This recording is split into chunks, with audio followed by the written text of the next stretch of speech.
आपको बता दें कि वाराणसी में कैंटोनमेंट स्थित होटल पैलेस में रुके वीआईपी पार्टी कार्यकर्ताओं को पुलिस ने होटल में नजरबंद किया है। पार्टी कार्यकर्ताओं को बाहर आने जाने में प्रतिबंध लगा दिया गया है। लखनऊ के प्रदेश कार्यालय पर पुलिस का पहरा। आपको बता दें कि जहां जहां पर भी फूलन देवी की मूर्ति लगानी थी वहां पर पुलिस ने मूर्तियां जब्त कर ली हैं। और सबसे पहले आपको बता दें कि बैंडेज क्वीन की प्रतिमा को औरैया में जब्त किया गया और उसके बाद उन्नाव, अयोध्या और वाराणसी में भी बैंडेज क्वीन की जो प्रतिमा है उसे जब्त कर लिया गया और जो कार्यकर्ता हैं उन्हें नजरबंद किया गया है। जिस तरीके से उत्तर प्रदेश में 2022 में चुनाव होने हैं उसके बाद सियासी हलचल काफी तेज हो गई है। जिस तरीके की तस्वीरें लगातार देखने को मिल रही हैं, हम देख रहे हैं कि भाजपा के द्वारा अंबेडकर जी की मूर्ति लगवाई जा रही है या फिर उनके नाम से जिस तरीके से ऑडिटोरियम बनाया जा रहा है, और वहीं दूसरी तरफ वीआईपी पार्टी के द्वारा बैंडेज क्वीन की जो प्रतिमा है जगह जगह लगाई जा रही है। इससे पहले हमने देखा कि बसपा के द्वारा जगह जगह पर काशीराम की मूर्ति लगवाई गई थी। हाथी, बड़े बड़े स्मारक जो हैं हाथी लगवा दिए गए थे, पार्क बनवा दिया गया था। तो क्या 2022 का चुनाव इस बार मूर्तियों के बल पर ही लड़ा जाएगा, स्मारक के बल पर ही लड़ा जाएगा? जिस तरीके की तस्वीर जो है वो नजर आ रही है, इसी पर हम लगातार चर्चा कर रहे हैं। हमारे साथ कुछ गेस्ट भी जुड़े हुए हैं, उनसे भी बातचीत हम करेंगे और ये बैंडेज क्वीन पर आखिर बवाल क्यों बचा हुआ है ये भी हम आपको लगातार बता रहे हैं। हमारे साथ अरुण अवस्थी उन्नाव से जुड़े हुए हैं और प्रदीप विश्वकर्मा जी हमारे साथ लगातार जुड़े हुए हैं और पवन कुमार सोम जी जुड़े हुए हैं जो कि राष्ट्रीय प्रवक्ता है राष्ट्रीय जनलोक पार्टी के। अरुण जी, आपसे जानना चाहूंगी मैं, उन्नाव का क्या मामला है? यहाँ पर भी प्रतिमा को जब्त किया गया है। बिल्कुल, उन्नाव जिले में बांगरमऊ विधानसभा है जहां पर एक बदलीपुरवा गांव पड़ता है। बदलीपुरवा गांव में 20 फीट ऊंची प्रतिमा लगाने की योजना वीआईपी पार्टी के द्वारा थी। एक निजी स्कूल है जहां पे 20 फीट की प्रतिमा स्थापित भी कर दी गई थी। आज सिर्फ उसका अनावरण होना था मूर्ति का, जिसमें वीआईपी पार्टी के जो राष्ट्रीय अध्यक्ष हैं उनको आना था, केशवानी जी को आना था और आने देर रात की बात करें तो देर रात में प्रतिमा वहां से हटा दी गई है। पुलिस ने जबरदस्ती प्रतिमा को हटा दिया और जिस स्थान पे प्रतिमा को रखा जाना था उस चबूतरे को भी तोड़ दिया गया है। इस पूरे मामले की अगर बात करें तो जो वीआईपी पार्टी है इसका उन्नाव जनपद में सिर्फ बांगरमऊ में ही इसका प्रभुत्व दिखाई पड़ रहा है। बांगरमऊ में कार्यकर्ता जुड़ रहे हैं और इसका जो बेस है वो निषाद समाज के बीच में तैयार किया जा रहा है। अगर स्थानीय लोगों की बात करें, चर्चाओं पे बात करें तो इनका हर विधानसभा तक एक मूर्ति स्थापना की योजना है जिसके तहत ही सबसे पहले इन्होंने बांगरमऊ विधानसभा में मूर्ति लगाने की योजना बनाई थी। 20 फीट की प्रतिमा भी आ गई थी। आज राष्ट्रीय अध्यक्ष को भी आना था मूर्ति अनावरण के लिए, प्रशासन ने मूर्ति हटा दी है और जिस स्थान पे चबूतरा बना हुआ था जहाँ पे मूर्ति को रखा जाना था उस चबूतरे को भी तोड़ दिया और प्रतिमा थाने पर पहुंचा दी गई। जी अरुण, हमारे साथ प्रदीप विश्वकर्मा जी भी लगातार जुड़े हुए हैं। प्रदीप जी, मैं आपसे इस बात को समझना चाहूंगी, 2022 के विधानसभा चुनाव जैसे जैसे नजदीक आ रहे हैं वैसे वैसे पार्टियां जो हैं वो सक्रिय नजर आ रही हैं, लेकिन क्या सिर्फ जाति और धर्म के आधार पर ही अब चुनाव लड़े जाएंगे? ऐसे में बड़ा सवाल उठता है कि अभी हमने देखा कि भाजपा की तरफ से अंबेडकर जी की जो ऑडिटोरियम उनके नाम पर बनाया जा रहा है। बसपा के कार्यकाल में भी हमने देखा था कि काशीराम जी की मूर्ति लगाई जा रही थी। अभी भी हम देख रहे हैं कि अब जो बैंडेज क्वीन है उनकी प्रतिमा को, फूलन देवी उनकी प्रतिमा को लगाया जा रहा है। तो क्या सिर्फ स्मारक लगा कर ही चुनाव जीतने की कवायद की जाएगी इस बार उत्तर प्रदेश में? ऐसी देखिए राजनीति है और राजनीति में सब तरह से काम किया जाता है, साम दाम दंड भेद अपनाया जाता है। जैसा कि उत्तर प्रदेश से आई नहीं है बल्कि लाई गई है और ये पहले ही केंद्र में बता दिया था कि वीआईपी पार्टी खुद से यहाँ पर लॉन्च नहीं है, उसको भारतीय जनता पार्टी यहाँ पर लाई है। अब सवाल ये होता है कि आखिर वीआईपी पार्टी को यहाँ पर निषाद की राजनीति करते हैं, फूलन देवी की राजनीति करते हैं, निषाद राज की राजनीति करते हैं। तो उत्तर प्रदेश में चूंकि निषादों की काफी बड़ी तादाद है, 7 से 8% निषाद है और कहीं कहीं तो 11% भी कहा जाता है। इस राजनीति को लेकर के अब चूंकि ये पहले मायावती के साथ में था vote bank, Sanjay Nishad, Bharatiya Janata party ने संजय निषाद को खड़ा किया, उनको बड़ा किया, खड़ा किया और बड़ा किया, लेकिन उसके बाद उनकी महत्वाकांक्षाएं बढ़ गई और अब वो फिर उत्तर प्रदेश के मंत्रिमंडल में उप मुख्यमंत्री की मांग करने लगे और यहाँ तक केंद्र के मंत्रिमंडल में भी वो चाह रहे थे कि उनके बेटे को समाहित किया जाए। केंद्र ने उनके बेटे को समाहित नहीं किया। यूपी में मंत्रिमंडल का विस्तार होना है, उसको लेकर के कहा जा रहा है मुख्यमंत्री की मांग कर रहे हैं, लेकिन पार्टी उनको देने के लिए तैयार नहीं है। ऐसे में उन्हें अब भारतीय जनता पार्टी को लगता है इसके साथ वोट बैंक को छितरा दिया जाए, यानी कि टुकड़ों में बांट दिया जाए, जिससे कि राजनीति खत्म हो जाए और बहुजन समाज पार्टी की जो राजनीति है उसको भी झटका लगे। यही कारण है कि सियासी पार्टी को उत्तर प्रदेश में लॉन्च किया गया है, और जो कि बैंडेड ट्यून है, क्योंकि उनके साथ कहा जाता है कि वो निषादों की बड़ी वो थी, नेता की सांसद बनी थी, और क्योंकि उनके साथ ये अन्याय हुआ था, ये बात लोगों को समझाई जाती है और सिंपैथी वोट गेन करने की कोशिश की जाती है। लेकिन ये वीआईपी को उत्तर प्रदेश में लॉन्च किया जा रहा है, जिससे कि निषादों के वोट बैंक को बांटा जा सके और वीआईपी पार्टी के माध्यम से भारतीय जनता पार्टी के झोली में ये वोट तो राजनीति, इसके पीछे की असली राजनीति यही है, निषादों के वोट बैंक की राजनीति है। सबके अपने अपने राजनीति है, सब अपना कुछ पाना चाहते हैं, और यही कारण है कि अब वीआईपी पार्टी के राजनीति भी उत्तर प्रदेश का रुख कर रहे हैं। एक और बड़ी खबर है यहाँ पर कि उत्तर वीआईपी पार्टी सिर्फ उत्तर प्रदेश में नहीं आ रही है। हमारी मुकेश सहनी से बात हुई कि वो न सिर्फ उत्तर प्रदेश में बल्कि पूरे देश के अनेक प्रदेशों में वो अपनी पार्टी को लॉन्च करेंगे और वहां पर अपना वो राजनीतिक विस्तार करेंगे। क्या ये है कि व्यक्ति को रोकने के लिए, क्योंकि बहुजन समाज पार्टी अभी राष्ट्रीय पार्टी कभी हो जाती है, कभी सुपर क्षेत्रीय पार्टी हो जाती है, तो बहुजन समाज पार्टी का जो विस्तार हुआ है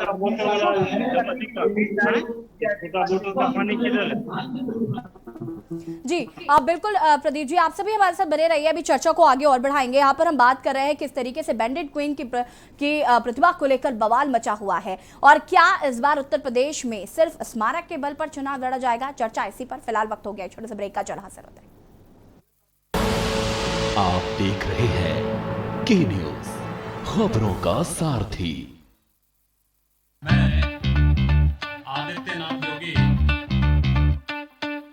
जब से योगी जी बने सीएम, अपना यूपी है नंबर 1। यूपी अब नहीं है किसी से कम, अपना यूपी है नंबर 1। बढ़ा रोजगार तो बढ़ी इनकम, निवेश हुआ यूपी में भारी भरकम। यूपी जैसा कहीं भी विकास हुआ ना, यूपी अब नहीं है किसी से कम। आ गया है अब राम राज्य यहाँ, मोदी जी का है मार्गदर्शन। डबल इंजन की सरकार में है दम, देश में लहराया यूपी का परचम। UP number 1। जब से योगी जी बने सीएम, अपना यूपी है नंबर 1। यूपी अब नहीं है किसी से कम, अपना यूपी है नंबर 1। शौचालय, बिजली, गैस कनेक्शन, जरूरतमंद को घर मिला, मिली पेंशन। सरकारी नौकरी, गन्ना भुगतान, स्मार्ट सिटीज में पहला पायदान। मोदी जी का मिलता है मार्गदर्शन, डबल इंजन की सरकार में है दम। Second large economy, double income, जब से योगी जी बने सीएम। UP number 1। जब से योगी जी बने सीएम, अपना यूपी है नंबर 1। यूपी अब नहीं है किसी से कम, अपना यूपी है नंबर 1। अपना यूपी है नंबर 1।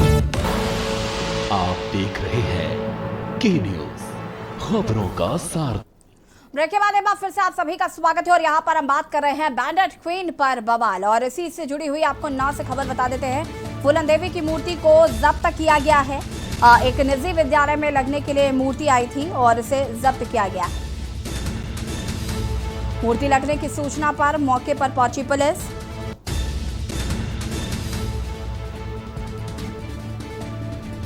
फूलन की 20 फीट ऊंची मूर्ति पुलिस थाने पहुंची। आपको बता दें कि उत्तर प्रदेश के कई जिलों में फूलन देवी की प्रतिमा को जब्त किया गया है, और सबसे पहले ये मूर्ति औरैया में जब्त की गई, उसके बाद उन्नाव, वाराणसी और अयोध्या में फूलन देवी की प्रतिमा को जब्त किया गया। विकासशील इंसाफ पार्टी के संतोष साहनी करने वाले थे इस मूर्ति का अनावरण, और इससे पहले इस मूर्ति को जब्त कर लिया गया है। बांगरमऊ कोतवाली के बदलीपुरवा गांव का ये मामला, जहां पर एक निजी विद्यालय में फूलन देवी की प्रतिमा लगने जा रही थी, और हम इसी पर लगातार चर्चा कर रहे हैं। हमारे साथ अरुण अवस्थी उन्नाव से जुड़े हुए हैं। अरुण जी, आपसे जानना चाहेंगे कि एक निजी विद्यालय में ये प्रतिमा लगने वाली थी और इसका अनावरण मुकेश सहनी करने वाले थे, उसके बाद इस मूर्ति को जब्त कर लिया गया। बिल्कुल, जिस तरीके से निजी विद्यालय में प्रतिमा लगने वाली थी, बदलीपुरवा गांव का ये निजी विद्यालय है जहां पे प्रतिमा लगाई जा रही थी, 20 फीट ऊंची प्रतिमा लगाई जा रही थी, लेकिन देर रात पुलिस सक्रिय होती है और प्रतिमा को जब्त कर लिया जाता है। जिस स्थान पर प्रतिमा लगाई जाने वाली थी उस स्थान पर बने चबूतरे को भी तोड़ दिया जाता है।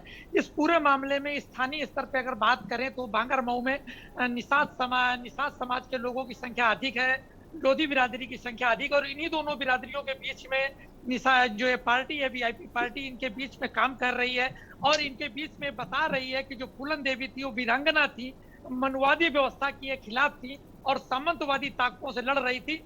इसलिए हम इनकी प्रतिमा लगा रहे हैं और इनको बड़ा नेता, समुदाय का बड़ा नेता बनाकर पेश किया जा रहा था और निश्चित रूप से कहीं ना कहीं 2022 की तैयारी लग रही थी जिसके तहत ये प्रतिमा लगाई जा रही थी और प्रतिमा लगाने के बाद में पार्टी के संगठन का विस्तार किया जाना था। लेकिन इस पूरे कार्यक्रम से पहले आज राष्ट्रीय अध्यक्ष को आना था, वीआईपी पार्टी के राष्ट्रीय अध्यक्ष को आना था अनावरण के लिए, उसके बाद जिला संगठन को खड़ा किया जाना था, लेकिन इस सारे कार्यक्रम से पहले ही प्रतिमा हटा दी जाती है और मूर्ति जब्त कर ली जाती है और जिस स्थान पर प्रतिमा लगाया जाना होता है उस स्थान को तोड़ दिया जाता है। जी, लगातार हमारे साथ पवन सोम जी भी जुड़े हुए हैं। पवन सोम जी, अभी आप भाजपा पर आरोप लगा रहे थे कि ये जो मूर्तियां उत्तर प्रदेश आ रही हैं ये सिर्फ और सिर्फ भाजपा के कहने पर आ रही है, आपको ऐसा क्यों लगता है?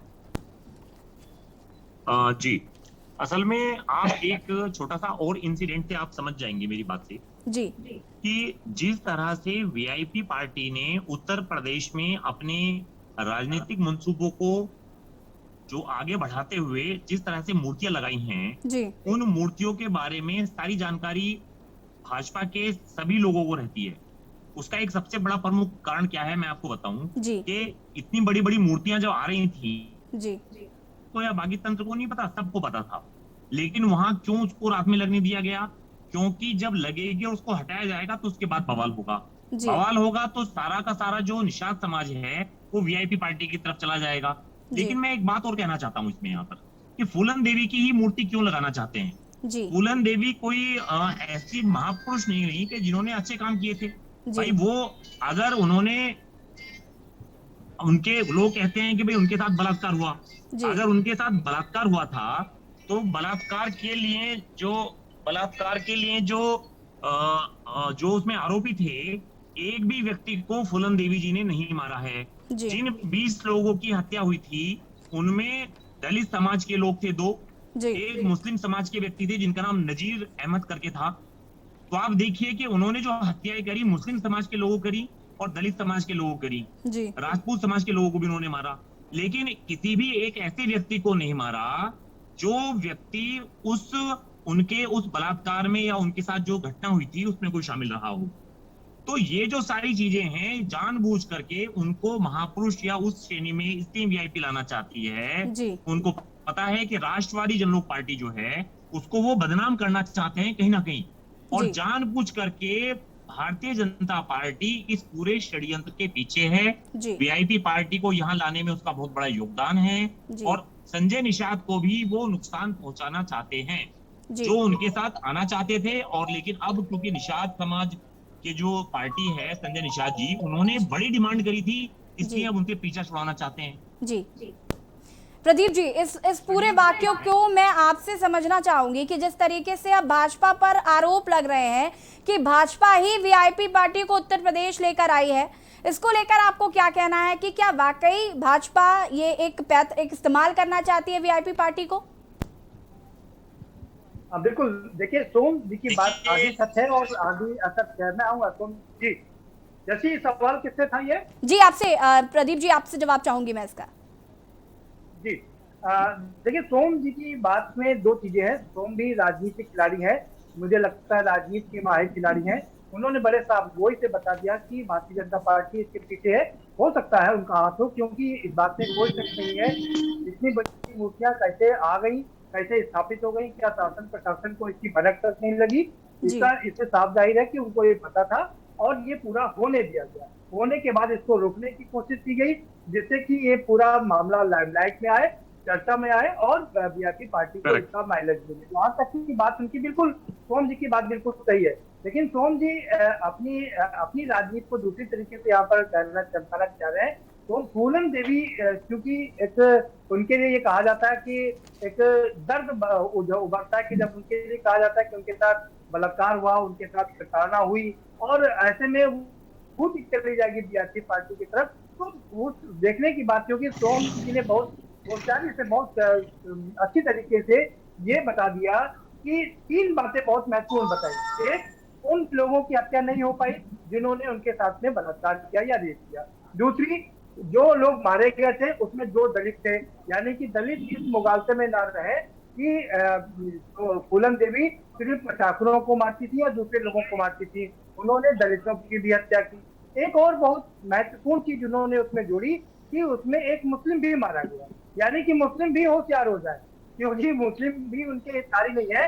फूलन देवी ने सबका कत्ल किया है। तो यहाँ ऐसी राजनीति चल रही है, और राजनीति में हमने पहले भी बताया कि साम दाम दंड भेद सब कुछ चलता है। तो जी अपनी राजनीति चमकाना चाहते हैं, और ये ठीक बात भी है। वो चाहते हैं कि उनकी पार्टी आगे बढ़े, उनकी पार्टी का वोट बैंक उन्होंने खुद ही स्वीकार किया कि जो vote bank Bharatiya Janata party का है वही वोट बैंक सोम जी की पार्टी का है। तो जाहिर सी बात है कि वो आरोप लगाएंगे, लेकिन देखना पड़ेगा। जब भीड़ में उन्होंने बैंडेज क्वीन ने हत्या की थी तो उसमें ये नहीं देखा था कि उसमें ज्यादातर उसमें ठाकुर थे, ये नहीं देख पाई थी कि उसमें एक मुस्लिम भी थे और एक दो दलित भी थे। तो राजनीति की बात है यहाँ पर ऐसी, शायद वो सोम ये मैसेज देना चाह रहे हैं कि मुस्लिम और दलित भी होशियार हो जाए, क्योंकि बैंडेज क्वीन किसी की नहीं थी, और अगर बीजेपी पार्टी उनकी राजनीति कर रही है तो ये पार्टी भी इन लोगों की नहीं हो सकती। जी प्रदीप जी, मैं आपसे यहाँ पर एक और बात समझना चाहूंगी कि जिस तरीके से निषाद वोट बैंक को बहुत आड़े हाथों लिया जा रहा है, हम देख रहे हैं कि निषाद बैंक को लुभाने के लिए हर पार्टी पूरी पुरजोर प्रयास कर रही है। समाजवादी पार्टी के जो अध्यक्ष हैं अखिलेश यादव, उन्होंने भी उनको श्रद्धांजलि अर्पित की है। तो कहीं ना कहीं पिछड़ा वर्ग को लुभाने का प्रयास हर पार्टी कर रही है। उत्तर प्रदेश में निषाद पार्टी का जो वोट बैंक है वो इतना अहम क्यों इस वक्त माना जा रहा है? देखो, ऐसी इसमें साफ बात है, इसमें कोई छुपा नहीं है, सब खुला हुआ ओपन ट्रूथ है ये जी। कि कम से कम 7 से 8% निषाद है, और ये निषाद पहले कहीं जागरूक नहीं थे, लेकिन अब काफी अच्छी तरीके से राजनीतिक जागरूकता उनमें आ चुकी है। उनको ये बात समझ में आ गई है कि अगर वो एकजुट होंगे, वोट करेंगे, तो उसका फायदा उनको मिलेगा। तो ऐसे में भारतीय जनता पार्टी नहीं, निषाद पार्टी नहीं, वीआईपी पार्टी नहीं, समाजवादी पार्टी के मुखिया भी इसमें लगे हुए हैं, और साथ ही साथ में कांग्रेस भी इसमें लगी हुई है। हम अपने दर्शकों को याद दिलाते चले यशी, प्रियंका गांधी ने जब उत्तर प्रदेश में कदम रखा था तो सबसे पहले उन्होंने नदी यात्रा शुरू की थी। नदी यात्रा यानी कि नदी के किनारे जो लोग रहते हैं उनके साथ मिलना, उनके साथ बैठना, उनकी तकलीफों को समझना, और उन्हें ये विश्वास दिलाना कि कांग्रेस पार्टी उनके साथ में है। तो और हम सब जानते हैं कि नदी के किनारे कौन बसते हैं, नदी के किनारे ज्यादातर निषाद रहते हैं, और उन्हीं को लुभाने की एक कोशिश की गई थी। उत्तर प्रदेश की सबसे बड़ी बात यह कि जिस भी जाति का एक अच्छा खासा वोट बैंक है उसको लुभाने की यहाँ पर कोशिश की जाती है। इसको हम इस तरह से समझ सकते हैं ऐसी कि यूपी में 8% से लेकर के 11% तक यादव हैं, उनका लगातार मुख्यमंत्री होता है। अब लोगों में ये बात शुरू हो गई है, जैसे मुस्लिम कहने लगे हैं कि 8% या 11% के लोग मुख्यमंत्री बन जाते हैं, और हम ये जो हमारी 19 से 20% हमारी संख्या है, हम कभी भी उत्तर प्रदेश में मुख्यमंत्री नहीं बन पाए हैं। ब्राह्मणों का कहना है कि वो पहले 3% थे, अब लेकिन करीब 11% है। पिछले 3 दशक से उत्तर प्रदेश में या आसपास के हम प्रदेशों की बात करें, मुख्यमंत्री ब्राह्मण का नहीं हो पाया है। तो ये सब यहाँ पर मुख्यमंत्री पद की लेने की बात है, उप मुख्यमंत्री बनने की बात है, और साथ ही साथ में दूसरे महत्वपूर्ण पदों को हथियाने की बात है, राजनीतिक रूप से अपने आप को आगे ले जाने की बात है, और उसी में सारी पार्टियां ये सब कर रही हैं। हर पार्टी अपनी तरह से अलग तरह से एजेंडा अपना रही है। जहां तक निषाद की बात की जाए, निषादों का एक अच्छा वोट बैंक है, और अब वो राजनीतिक रूप से जागरूक हो गए हैं। यही कारण है कि उस पर सारे दलों की निगाह लगी हुई है। जी बिल्कुल प्रदीप जी, मैं आपकी बातों से बिल्कुल सहमत हूँ कि कहीं ना कहीं जिस तरीके से अब निषाद पार्टी को लुभाने के लिए हर पार्टी पुरजोर प्रयास कर रही है, वोट बैंक अपनी तरफ आकर्षित करना चाह रही है, और ऐसे में जो स्मारक लगाए जा रहे हैं, मूर्तियां जो बनवाई जा रही हैं, ये चाहे वो भीमराव अम्बेडकर जी की मूर्ति की बात हो, चाहे वो काशीराम जी की मूर्ति की बात हो, चाहे वो फूलन देवी की मूर्ति की बात हो, तो जिस तरीके से प्रतिमाओं का दौर शुरू हो गया है, लोग स्मारक बनवा रहे हैं, तो कहीं ना कहीं से साफ जाहिर हो रहा है कि 2022 के चुनावों के लिए कमर कस ली गई है। पवन जी, आप कुछ कहना चाह रहे हैं? हाँ, मैं ये कहना चाहता हूँ, असल में ये सारा जो विवाद है और जो ये सारी चीजें उठी हैं वो कहाँ से उठी, मैं उसकी थोड़ा जड़ में जाना चाहता हूँ। अभी हम लोगों ने पिछले महीने में एक बहुत बड़ा प्रदर्शन बीजेपी मुख्यालय के ऊपर राष्ट्रवादी जनलोक पार्टी सत्य ने किया और ये ऐसा पहला प्रदर्शन था जो बिल्कुल बीजेपी मुख्यालय के गेट पर हुआ। आज तक कोई ऐसा प्रदर्शन, इतना बड़ा प्रदर्शन नहीं हुआ। अब बीजेपी इससे बौखला गई है। बौखला क्यों गई है वो बताता हूँ आपको। हमने डिमांड रखी थी कि क्षत्रिय समाज के प्रभु श्री राम जो है, सब जानते हैं वो रघुवंशी थे और क्षत्रिय समाज से आते थे। तो हमने उनसे ये पूछा था कि अगर क्षत्रिय समाज का एक भी व्यक्ति इस ट्रस्ट में, या तो भगवान श्री राम के जो वंशज हैं, जो यहाँ पर घोषित वंशज हैं डॉक्यूमेंटेड, उनमें से किसी एक को रखा जाता, या किसी भी क्षत्रिय समाज के एक व्यक्ति को उनको श्री राम जन्मभूमि तीर्थ क्षेत्र ट्रस्ट में रखा जाना चाहिए था। तो उसमें क्यों नहीं रखा गया? क्योंकि जब घोटाले की बात आई, और आप समझिए कि अगर आपके परिवार में आपके ही ग्रैंडफादर का कोई मंदिर बन रहा हो और उसमें आपके ही परिवार का कोई व्यक्ति सदस्य ना हो और उस गांव के हर समाज का व्यक्ति सदस्य हो, और घोटाला अगर हो जाए तो घोटाला होने के बाद में उस परिवार पर क्या गुजरेगी? क्या वो सोचेगा कि उनके ही ग्रैंडफादर का तो मंदिर बन रहा था और उसी में जो है घोटाला हो गया? तो हमने जो ये डिमांड रखी थी कि एक स्वर्ण समाज का व्यक्ति जो है वो इस ट्रस्ट में होना चाहिए, उस डिमांड, वो हमारी जायज डिमांड है, उससे बौखला गई है बीजेपी।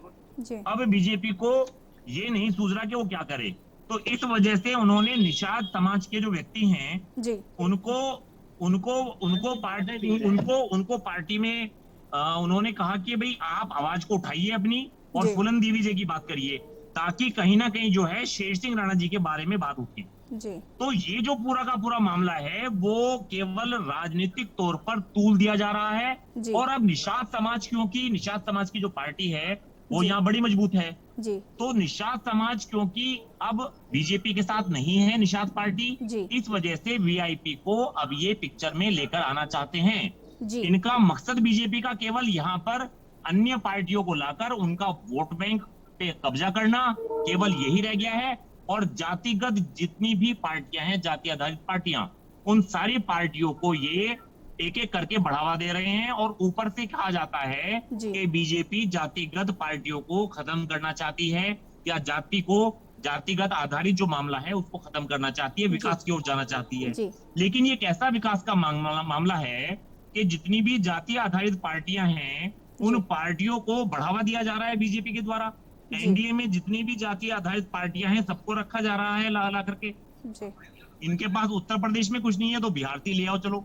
तो ये सारा का सारा जो मामला है वो बीजेपी का, जो आपका मांझी समाज का, जो आपका निषाद समाज का वोट बैंक है, उसको हथियाने का मामला भर है, इसके अलावा कुछ नहीं है। जी प्रदीप जी, इसका जवाब मैं आपसे चाहूंगी कि जिस तरीके से पवन सोम जी इस बात को कह रहे हैं कि ये पूरा जो भी चीज़ें हो रही हैं, जो भी घटनाक्रम है, ये पूरा बीजेपी द्वारा रचित है। और जिस तरीके से ये फूलन देवी की प्रतिमा है तो यहाँ पर शेर सिंह राणा का नाम सामने आए, इसलिए ये सारी चीज़ें करी जा रही है। तो कहीं ना कहीं सौहार्द बिगाड़ने की कोशिश जो है वो की जा रही है, तो उसको लेकर आपको क्या कहना है?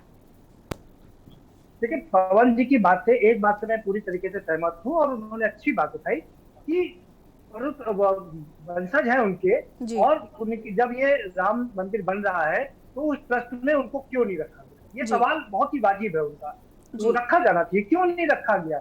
और सवाल और भी कई उठ रहे हैं, सोम जी जानते हैं, तमाम लोग और भी सवाल उठाए, उमा भारती ने इससे सवाल उठाए, कल्याण सिंह ने उसमें सवाल उठाया कि पिछड़ों को उसमें क्यों नहीं शामिल किया गया? इतना बड़ा ट्रस्ट बनाया, एक पिछड़े का उसमें प्रतिनिधित्व होना चाहिए। सोम जी कह रहे हैं कि ठाकुरों को उसमें नहीं रखा गया, ये बात भी बिल्कुल वाजिब है, क्यों नहीं ठाकुर को रखा गया, क्यों नहीं रखा जाना चाहिए, और दूसरे जातियों को भी उसमें समाहित किया जाना चाहिए। अगर सौहार्द की बात की जाए तो सारे लोगों का उसमें प्रतिनिधित्व होना चाहिए, एक वर्ग का उसमें वर्चस्व नहीं होना चाहिए।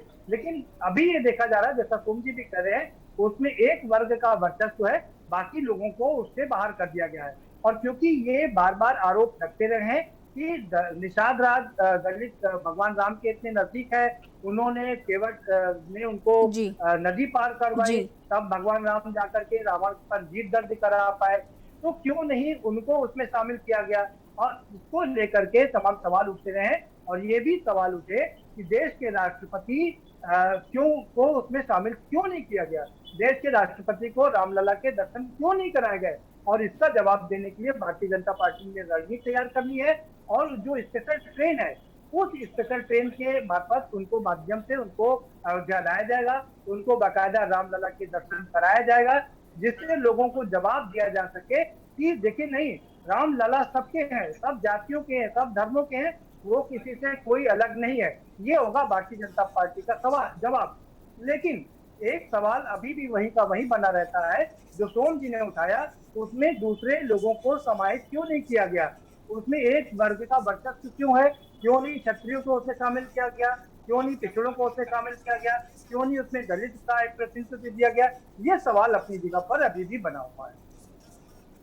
जी बिल्कुल, कहीं ना कहीं जिस तरीके से हम देख पा रहे हैं प्रदीप जी की जितना भी वीआईपी पार्टी सामने से फ्रंट फुट पर आ रही है और फूलन देवी की प्रतिमा लगाई जा रही है, हम देख रहे हैं कि संजय निषाद वाली पार्टी जो है वो भी कहीं ना कहीं जिस तरीके से बात कर रही है लगातार वर्ग को लुभाने के लिए। और दूसरी तरफ अखिलेश यादव जो हैं उन्होंने एक फ़ोटो पोस्ट की है सोशल मीडिया पर, ये तस्वीर हम आपको दिखा रहे हैं। उन्होंने कहा कि उन्होंने हमारी फूलन देवी ने हमारी शादी में आशीर्वाद दिया था, जैसे कि मैंने थोड़ी देर पहले भी बताया था कि उन्होंने श्रद्धांजलि अर्पित की है फूलन देवी को।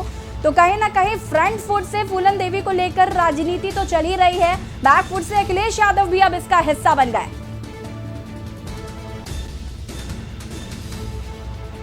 और ये तस्वीर हम आपको दिखा रहे हैं जो कि पोस्ट किया है अखिलेश यादव ने। तो ये शादी की फोटो है और हम भी उस फोटो में शामिल थे। मुलायम सिंह यादव उसमें थे, फूलन देवी उस समय सांसद थी और फूलन देवी सांसद के नाते वहां पर आई थी।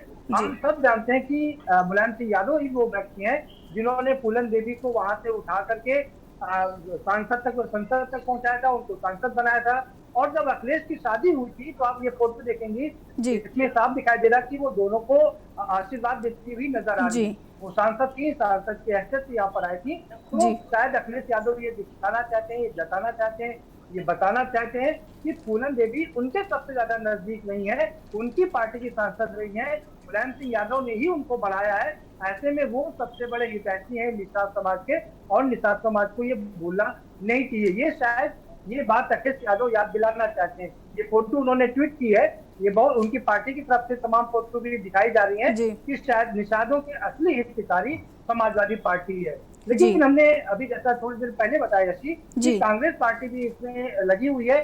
खुद प्रियंका गांधी वाड्रा ने जिस तरह से यात्रा की है वो भी दर्शाता है कि प्रियंका और कांग्रेस भी पूरी तरीके से ये कोशिश कर रही है कि निषादों का, खासकर दलितों का वोट बैंक जो कभी उनका भारी वोट बैंक हुआ करता था वो वापस कांग्रेस में आए।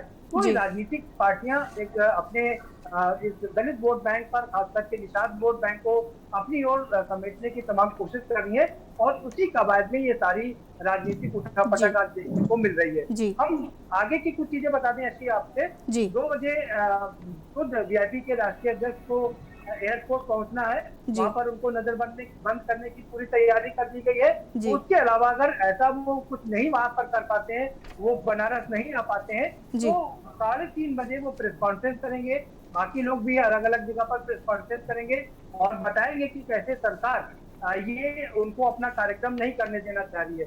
राजनीति को इस तरह से समझना पड़ेगा यशी कि सोम जी कह रहे हैं कि ये सारा किया धरा भारतीय जनता पार्टी का है, लेकिन भारतीय जनता पार्टी इस बात को कतई भी जाहिर नहीं करना चाहती है कि उसके पीछे बीजेपी है और इसीलिए वो ये सारे काम कर रही है। प्रशासन सारे कामों को रोक रहा है जिससे कि ये मैसेज न जाने पाए कि भारतीय जनता पार्टी इस पर्दे के पीछे से सारा खेल खेल रही है। जी पवन जी, आप कुछ कहना चाह रहे थे?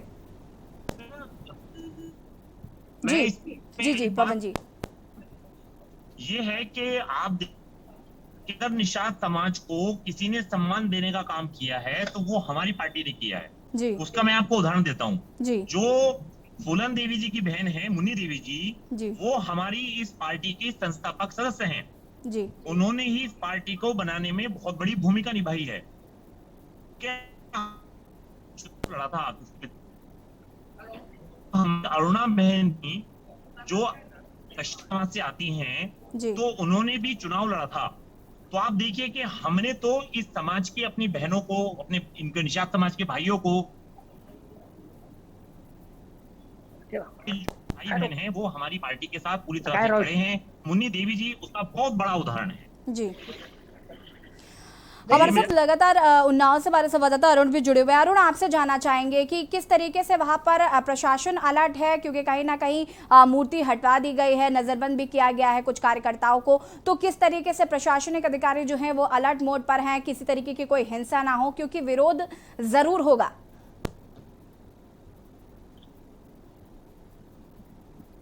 अरुण जी। जी जी जी, ऐसे ही बताना चाहते हैं कि जिस स्थान पर ये मूर्ति लगाई जा रही थी वो कट्टी क्षेत्र का गांव है, और उस एरिया में निषादों की संख्या, बड़ी संख्या में निषाद रहते हैं उस एरिया में। इसलिए इस अगर पूरे बांगरमऊ की बात करें तो बांगरमऊ में इसका असर नहीं है, कटरी एरिया में ही उसका असर दिखाई देगा, क्योंकि मूर्ति हटने के बाद से ही प्रशासन अलर्ट हुआ है, पुलिस लगाई गई है, भारी फोर्स लगाया गया है, लेकिन अभी तक किसी भी तरीके की कोई अप्रिय स्थिति सामने नहीं आई है, ना ही किसी तरीके का कोई विरोध प्रदर्शन समझ में आया है। निश्चित रूप से मूर्ति हटने के बाद में जिस तरीके की प्रशासन सोच रहा था कि कोई बड़ी घटना हो सकती है या कहीं से विरोध प्रदर्शन हो सकता है, अभी तक प्रदर्शन की कहीं से कोई सूचना नहीं मिली है। प्रशासन फिर भी अलर्ट है और भारी संख्या में फोर्स लगा रखी गई। जी प्रदीप जी, मैं आपसे यहाँ पर एक बात और ये भी समझना चाहूंगी कि जिस तरीके से वीआईपी पार्टी का साफ कहना है कि हम यहाँ पर मूर्ति फूलन देवी के इसलिए लगाना चाहते हैं क्योंकि हम उनको आदर्श मानते हैं, उनको लगता है कि वो वीरांगना है और हम उनका सम्मान करते हैं, उनके सम्मान में हम मूर्ति लगाना चाहते हैं। वो साफ कह रहे हैं कि हमारा राजनीतिक ऐसा कुछ हथकंडा नहीं है, भी 2-3 दिन पहले उनके किसी प्रवक्ता ने इस बात को कहा था आपसे। लेकिन मैं ये बात समझना चाहूँगी कि अगर आप सिर्फ और सिर्फ उन्हें वीरांगना समझ रहे हैं, आप उनको सम्मान देना चाह रहे हैं, तो आप तो बिहार की पार्टी हैं, शुरुआत आपको बिहार से करनी चाहिए थी, बिहार में आपको मूर्तियाँ लगवाने की कवायद तेज करनी चाहिए थी। जाहिर सी बात है उत्तर प्रदेश में चुनाव है, और अगर आप मूर्तियां लेकर उत्तर प्रदेश आ रहे हैं तो आपका राजनीतिक हथकंडा है। बिल्कुल, देखिए ऐसी मैं आपके सवाल का भी जवाब दूंगा, और अरुण ने जो सवाल उठाया है उसका भी उत्तर जी। आपने कहा बिहार में करना चाहिए। अब बीजेपी पार्टी ने बिहार से अपने पैर जमा लिए हैं, उनके 4 विधायक हैं वहाँ पर, और उनकी पार्टी के राष्ट्रीय अध्यक्ष स्वयं कैबिनेट मंत्री हैं नीतीश कुमार की मंत्रिमंडल में। तो वहाँ उन्होंने अपने पैर जमाने के बाद में दूसरे प्रदेशों का रुख किया है। अरुण बिल्कुल सही कह रहे थे कि इसका प्रभाव कटरी में देखा जा सकता है। कटरी में इसका प्रभाव है, क्यों? क्योंकि कटरी जो इलाका है, कटरी का जो क्षेत्र है वो नदी के किनारे का क्षेत्र है। जैसे मैंने अभी बताया अपने दर्शकों को कि नदी के किनारे ज्यादातर मल्लाह और निषाद ही रहते हैं, तो ऐसे में जाहिर सी बात है कि उन्नाव में जो घटना हुई है वो बांगरमऊ में तो उसका असर नहीं देखने को मिलेगा, लेकिन कटरी में उसका असर देखने को जरूर मिलेगा। हम एक चीज और आपको बता दें, और अच्छी तरीके से इस बात को जानते हैं कि उन्नाव में अगर ब्राह्मण बहुतायत में है तो दलितों की भी संख्या कम नहीं है, और क्योंकि विधानसभा अध्यक्ष हृदय नारायण दीक्षित भी वहीं से आते हैं, और हृदय नारायण दीक्षित हमेशा से दलितों की ही राजनीति करते रहे हैं, दलितों के लिए इन्होंने काम किया, और यही कारण है कि वो लगातार जीतते भी रहे, कभी कभी बीच में हारे भी हैं, लेकिन दलितों की राजनीति करके ही वो यहाँ तक पहुंचे हैं। और कटरी, जैसा अरुण कह रहे थे, कटरी में प्रभाव इसीलिए देखा जा रहा है। सोम जी की बात करें, सोम जी ने कहा कि उनकी बहन इनके साथ में है, और सवाल ये उठता है कि अगर इनकी फूलन देवी की बहन इनके साथ में है तो उनकी माता जी किसके साथ में है। अब ऐसी बात ये हो गई है कि अगर कोई परिवार होता है तो उसके लोगों को अलग अलग लोग तोड़ लेते हैं। इसका एक उदाहरण के जरूर माध्यम से हम अपने दर्शकों को समझा सकते हैं। अपना दल की अगर हम बात करें तो जब तक सोनेलाल पटेल थे तो एक छत्र राज करते थे, लेकिन जैसे ही अपना दल के सोनेलाल पटेल जी की असमय मृत्यु हुई, दुर्घटना में उनकी मृत्यु हो गई, उसके बाद में उस पार्टी के टुकड़े टुकड़े कर दिए गए। अब उनकी बड़ी बेटी भारतीय जनता पार्टी में है, छोटी बेटी समाजवादी पार्टी में है, उनकी माँ कहीं किसी और पार्टी में है। तो और इसी तरीके से पीस पार्टी की बात कर सकते हैं। पीस पार्टी में जब अयूब उभर करके अल्पसंख्यकों नेता उभर करके निकले तो आजम खान ने कहा कि हमसे बड़ा अल्पसंख्यक का नेता कौन हो सकता है। तो उन्होंने कहा कि हम पीस पार्टी के टी-शर्ट कर देंगे और उन्होंने उनके परिवार में ही टुकड़े कर दिए। तो ये राजनीति है। सोम जी कह रहे हैं कि उनकी बहन उनके साथ में है, तो उनकी माता जी फूलन देवी की माता जी कहीं दूसरी जगह पर है और उनके परिवार के दूसरे लोग किसी दूसरी पार्टी में है। तो ये राजनीति है, इस राजनीति को हमें समझना पड़ेगा और ये सारा खेल राजनीतिक का है। और क्योंकि बिल्कुल प्रदीप जी, और कहीं ना कहीं ये देखना होगा कि इन सब पूरे जो घटनाक्रम चल रहा है इसका कितना असर राजनीति पे पड़ता है और कितना वोट बैंक पर इसका असर देखने को मिलता है। फिलहाल पवन जी आपका बहुत बहुत शुक्रिया, अरुण जी आपका भी बहुत बहुत शुक्रिया और प्रदीप जी आपका भी बहुत बहुत शुक्रिया तमाम जानकारी देने के लिए। और यहाँ पर हम बात कर रहे हैं बैंडेड क्वीन पर बवाल, जिस तरीके से मूर्ति को लेकर बवाल मचा हुआ है। यहाँ पर आपको बता दें कि जिस तरीके से बैंडेड क्वीन की प्रतिमा आई और उसके बाद जगह जगह पर प्रतिमाओं को पुलिस ने जब्त किया हुआ है, चाहे वो वाराणसी हो चाहे वो उन्नाव हो। हालांकि लगातार कई पार्टियों द्वारा आरोप लगाया जा रहा है कि इसमें बीजेपी का पूरा हाथ है। हालांकि भाजपा की तरफ से अभी तक इस पर कोई बयान नहीं आया। और इसी बीच अयोध्या से आपको खबर बता देते हैं, सीएम योगी अयोध्या एयरपोर्ट पहुंच चुके हैं। एयरपोर्ट से जाएंगे मेडिकल कॉलेज शैक्षणिक परिसर। सीएम शैक्षणिक परिसर का करेंगे निरीक्षण।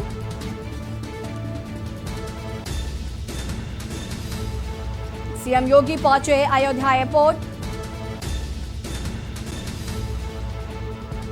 अयोध्या से खबर, सीएम योगी आदित्यनाथ पहुंचे अयोध्या एयरपोर्ट।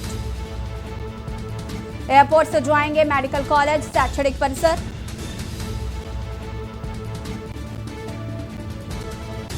और सीएम शैक्षणिक परिसर का करेंगे निरीक्षण। आपको बता दें कि अयोध्या में भी बहुत सारे नेता हैं जिनको नजरबंद कर दिया गया है सीएम योगी के दौरे को लेकर। सीएम योगी पहुंचे अयोध्या एयरपोर्ट। एयरपोर्ट से जाएंगे मेडिकल कॉलेज शैक्षणिक परिसर।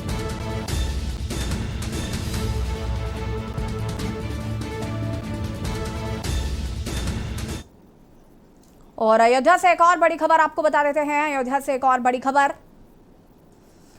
आपको हम अयोध्या से बता दें कि फिलहाल मुख्यमंत्री योगी आदित्यनाथ अयोध्या एयरपोर्ट पहुंच चुके हैं। वहां पर कई पार्टियों के जो नेता हैं, कार्यकर्ता हैं, उनको नजरबंद किया गया है सीएम के दौरे को लेकर, ताकि किसी तरीके का कोई विरोध प्रदर्शन जो है वो ना किया जा सके। और यहाँ पर लगातार हम बात कर रहे हैं कि मुख्यमंत्री योगी आदित्यनाथ पहुंच चुके हैं अयोध्या दौरे पर हैं सीएम योगी। महंत नृत्य गोपाल दास से मुलाकात करेंगे और सीएम मणिराम दास छावनी में ट्रस्ट अध्यक्ष से करेंगे मुलाकात। सीएम राम जन्मभूमि व हनुमानगढ़ी भी जाएंगे। महंत नृत्य गोपाल दास से करेंगे मुलाकात।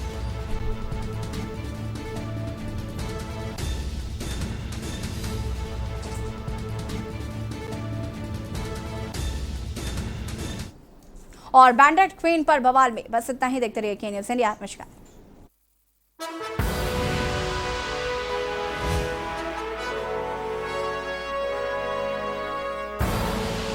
आप देख रहे हैं के न्यूज़, खबरों का सारथी। ये कहानी है निखिल की, DSEU स्किल यूनिवर्सिटी का एक स्टूडेंट। Hi guys. हाय। ये क्या चल रहा है? यार हम ना कोविड पेशेंट्स के लिए फंड्स इकट्ठा कर रहे हैं। बट फंड्स का करोगे क्या? यार एक्चुअली हमने सोचा है कि किसी NGO में दे देंगे। फंड्स किसी NGO को देने से अच्छा क्यों ना हम यही हेल्प करें। हम करेंगे क्या? तो निखिल ने सोचा जो स्किल उसने यूनिवर्सिटी में सीखा उसका फायदा उठाया जाए। चलो कुछ करते हैं। फिर सोसाइटी प्रेसिडेंट से करके बात उसने की शुरुआत। Let's do it.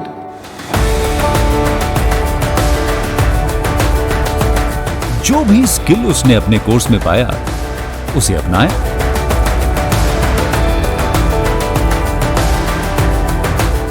और फिर सोसाइटी के लिए खोल दिया कोविड वार्ड।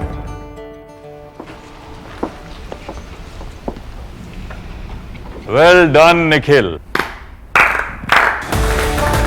भाई मानना पड़ेगा, जब खिलकर निकलता है स्किल तो सलाम करता है हर दिल। DSEU, इंडिया की पहली स्किल एंड एंटरप्रेन्योरशिप यूनिवर्सिटी। जहां ऐसे कोर्सेज में हैं डिग्रीज और डिप्लोमाज जो बेटर फ्यूचर की ओर ले जाएंगे आपको।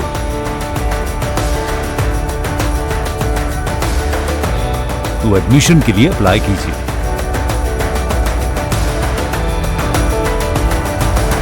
स्किल है तो नहीं कुछ मुश्किल है। खुदी को आजमाया है तो ये अंदाज आया है, खुदी को आजमाया है तो ये अंदाज आया है। तुम में भी मैं हूं, शुद्ध प्लस पान मसाला। जब आपकी सोच को अंधेरा घेर लेता है और सिस्टम भी मुंह फेर लेता है, जब वादों की परतें खुलने लगती हैं और हारी उम्मीदों का ऊंचा ढेर लगता है, जब सड़क पर एड़ी की रगड़ देखकर अब तक जो भी हुआ सब बेअसर लगता है, तब चिंतन से डगर होगी आसान, मंथन से निकलेगा समाधान। मंथन। अगर कोरोना महामारी के चलते आपके या आपके किसी जान पहचान के परिवार में कोरोना से मृत्यु हुई है तो आप हिम्मत न हारें। दिल्ली सरकार आपके साथ खड़ी है। कोविड से अपनों को खोने वाले परिवारों के लिए दिल्ली सरकार ने मुख्यमंत्री कोविड-19 परिवार आर्थिक सहायता योजना शुरू की है। इससे आप दो तरह से सहायता प्राप्त कर सकते हैं। मासिक आर्थिक सहायता। कोविड से जिन्होंने अपने परिवारों में कमाने वालों को खोया है, उन्हें हर महीने 2,500 रुपए की आर्थिक सहायता दी जाएगी। एक मुश्त सहायता। कोविड में अगर आपके परिवार में किसी की भी मृत्यु हुई है तो आप 50,000 रुपए की एक मुश्त अनुग्रह सहायता राशि पा सकते हैं। विस्तृत जानकारी और आवेदन के लिए आप e-district.delhigovernment.nic.in पर लॉगिन करें। दिल्ली सरकार है आपके साथ। खुदी को आजमाया है तो ये अंदाज आया है, खुदी को आजमाया है तो ये अंदाज आया है। तुम में भी मैं हूं, शुद्ध प्लस पान मसाला। मिलेगा हर समस्या का समाधान। विवाह में बाधा, जीवन में वास्तु शास्त्र का प्रभाव, शिक्षा में ग्रह नक्षत्रों का प्रभाव, कारोबार में आने वाली हर बाधा का, जिंदगी में ग्रह नक्षत्रों का प्रभाव, नौकरी में बाधा। देखिए हर समस्या का समाधान लाइव विद आचार्य लंकेश।